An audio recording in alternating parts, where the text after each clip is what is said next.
اللہ کریم نے ارشاد فرمایا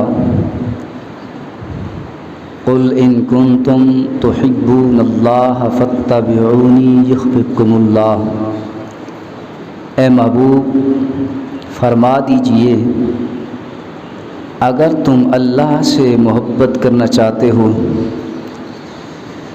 فاتبعونی تو میری تابع داری کرو، میری اتباع کرو، یحببکم اللہ تو پھر اللہ کریم تجھ سے محبت فرمائے گا۔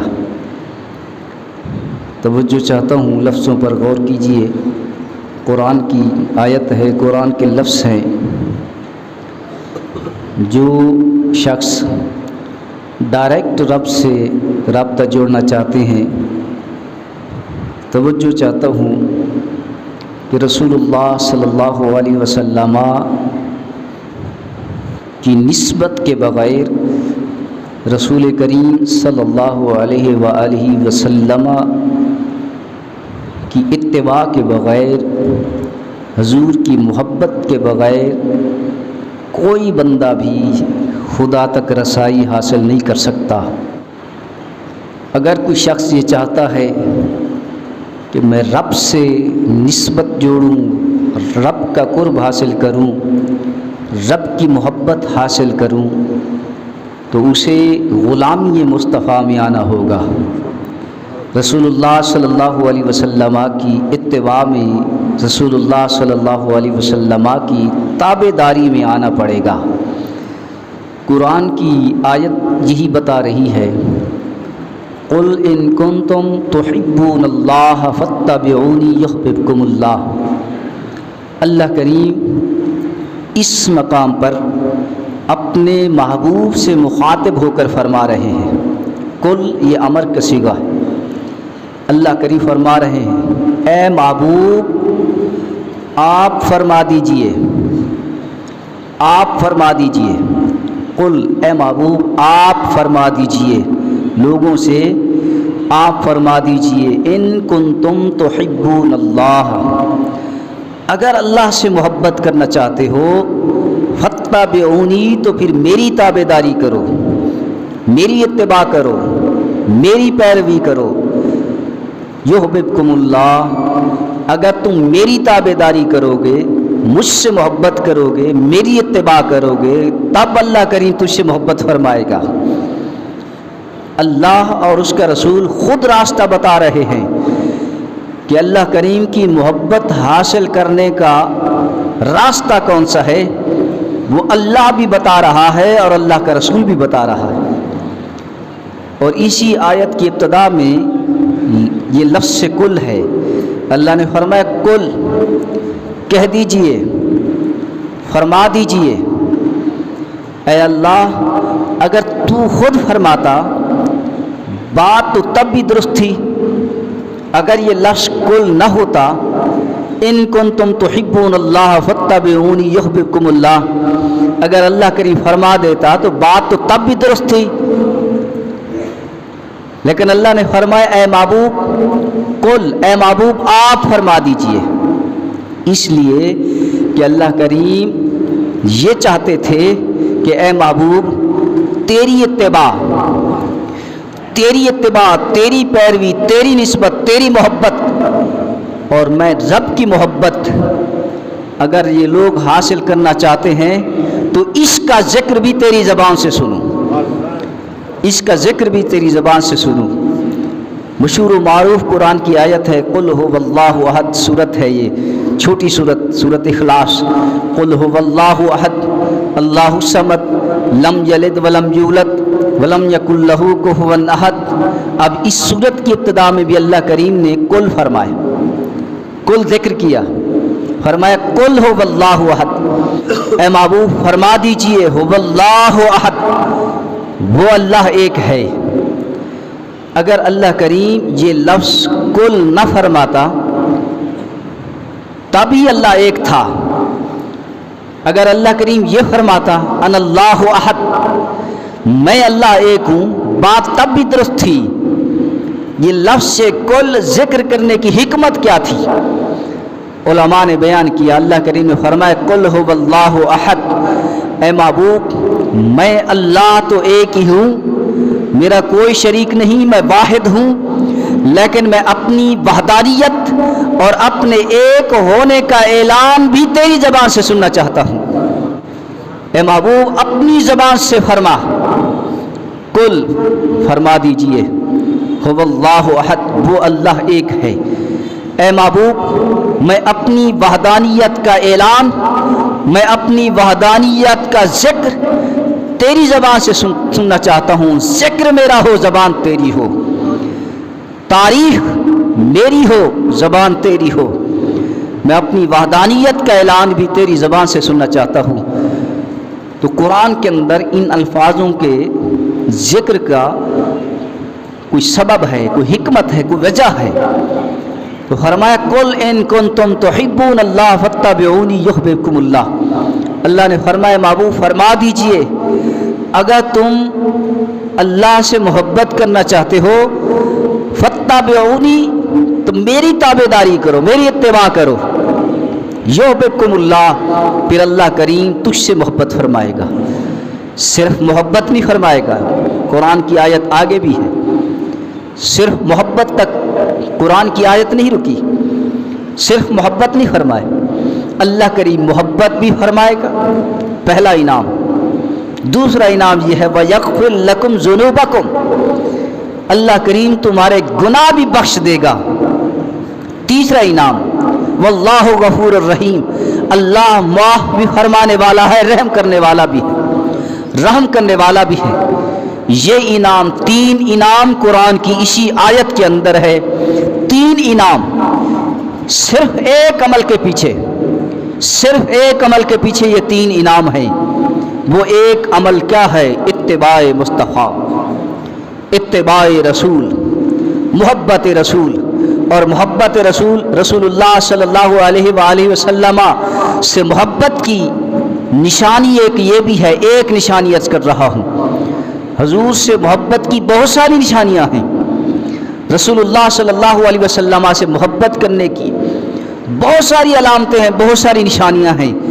صرف ایک نشانی عرض کر رہا ہوں کہ رسول اللہ صلی اللہ علیہ وسلم سے محبت کی ایک نشانی یہ بھی ہے کہ جسے حضور سے محبت ہوگی وہ حضور کی سنتوں پر عمل کرے گا، حضور کی سنتوں پر عمل کرے گا، آقا کریم صلی اللہ علیہ وسلم کی ہر ادا پر اور ہر عمل پر غور کرے گا۔ یہ محبت رسول میں سے ایک نشانی ہے۔ فرمایا ان کنتم تحبون اللہ فاتبعونی یحببکم اللہ، صرف حضور کی اتباع کرو، صرف حضور کی اتباع کرو، اللہ کی محبت بھی حاصل ہوگی، گناہ بھی معاف ہو جائیں گے، اور اللہ کریم مزید کرم نوازی بھی فرمائے گا۔ تین انعام خدا کی طرف سے نصیب ہوں گے رسول اللہ صلی اللہ علیہ وسلم سے محبت کرنے والے پر۔ فرمایا ان کنتم تحبون اللہ فاتبعونی یحببکم اللہ۔ آقا کریم صلی اللہ علیہ وسلم کی آپ سیرت پڑھیے، آقا کریم صلی اللہ علیہ وسلم کی حدیثیں پڑھیے، حضور کے فرمان پڑھیے، سیرت پڑھیے، تو ہر سیرت پر اور ہر ادا پر آپ کو کوئی نہ کوئی سبب ملے گا، کوئی نہ کوئی سبق ملے گا۔ آقا کریم صلی اللہ علیہ وسلم کی ہر ادا کو دیکھیے۔ حضرت سیدنا عثمان غنی رضی اللہ تعالیٰ عنہ وضو فرما رہے تھے، جب آپ نے وضو فرمایا، کس نے؟ حضرت عثمان غنی نے۔ حضرت عثمان غنی نماز کا وضو فرما رہے تھے، جب آپ نے وضو فرمایا تو آپ مسکرائے، تو آپ سے مسکرانے کی وجہ پوچھی گئی، تو حضرت عثمان غنی رضی اللہ تعالیٰ عنہ نے کہا کہ میں نے وجہ تو کوئی ایسی نہیں ہے، کوئی ایسی وجہ نہیں ہے، لیکن میں نے رسول اللہ صلی اللہ علیہ وسلم کو ایک موقع پر ایسا کرتے ہوئے دیکھا کہ اللہ کے نبی نے وضو فرمایا اور وضو فرمانے کے بعد حضور مسکرائے۔ جب میں نے ایک مرتبہ حضور کو دیکھا تو اسی ادا کو برقرار رکھتے ہوئے میں نے بھی وضو کر کے ایک مرتبہ مسکرایا، اس لیے کہ حضور مسکرائے تھے، اللہ کے نبی مسکرائے تھے۔ حضرت سیدنا فاروق اعظم رضی اللہ تعالیٰ عنہ خلیفہ دوم، نائب رسول،